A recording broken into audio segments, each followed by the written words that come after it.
Pinaalerto ni Pangulong Bongbong Marcos ang mga lokal na pamahalaan para paghandaan ang pagpasok ng La Nina sa bansa.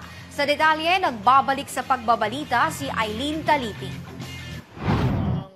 Kinalampag na ni Pangulong Ferdinand Marcos Jr. ang mga local government unit para ihanda ang hazard mapping o pagtukoy sa mga lugar na madalas tamaan ng baha at landslide dahil sa inaasahang pagdating na ng La Nina phenomenon.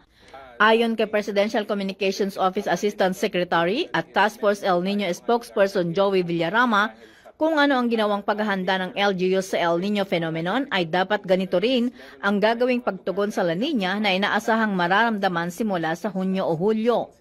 Sa ipinatawag na sectoral meeting ng Pangulo sa Malacanang ay inalam nito sa mga opisyal ng Department of Public Works and Highways, Department of Environment and Natural Resources at National Irrigation Administration kung ano na ang mga ginagawang hakbang para paghandaan ang La Nina.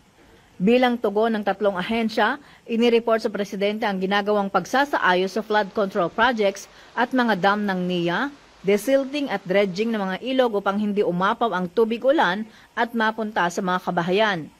Sinabi ni Villarama na napag-usapan din ang pagtatayo ng maraming impounding facilities o catchment systems para saluhin ang sobrang tubig ulan na dala ng La Nina at gagamitin ang mga maiimbak na tubig sa mga panahong kakaunti ang ulan tulad ng summer. Sinabi ng opisyal na ilang linggo na lamang ay magta-transition na ang panahon sa La Nina, kaya dapat ay maging alerto at listo ang publiko dahil aasahang bubuhos na ang mga matitinding pag-ulan.